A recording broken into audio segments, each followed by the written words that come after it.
You take a pill for a headache or get a vaccine, you trust it's safe. But have you ever wondered how that medicine actually earned that trust? The truth is, every single treatment we use goes through an incredible multi stage human journey before it ever reaches you.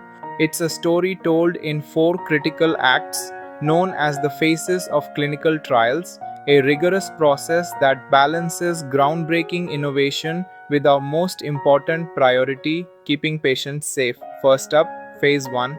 Think of this as the first ever human test. A small group of 20 to 80 healthy volunteers steps into the unknown. The goal here isn't to see if the drug works, is to see if it's safe. Researchers are answering the most basic life-saving questions.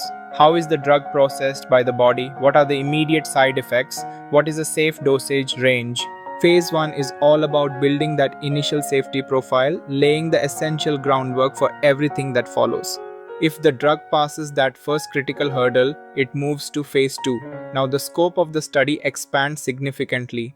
The group grows to several hundred people who actually have the condition the drug is designed to treat. Here, the focus splits. We are still closely monitoring safety in this specific patient population, but now we get our first real look at effectiveness. Does this drug actually do what it's supposed to? Researchers also work to refine the optimal dose. This phase is a critical filtering stage.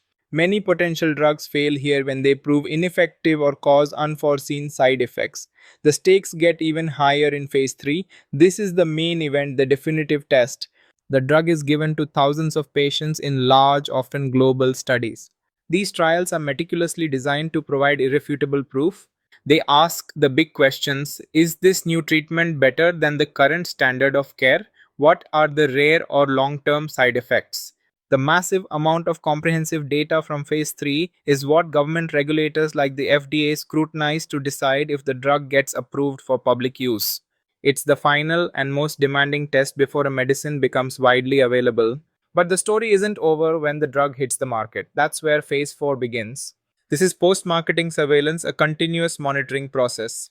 Once millions of people from diverse backgrounds start using a drug, researchers can detect even the rarest side effects and understand its long term performance in the real world. It's a vital, ongoing safety net. So, from a handful of brave volunteers to a global standard of care, this phase journey is our systematic shield.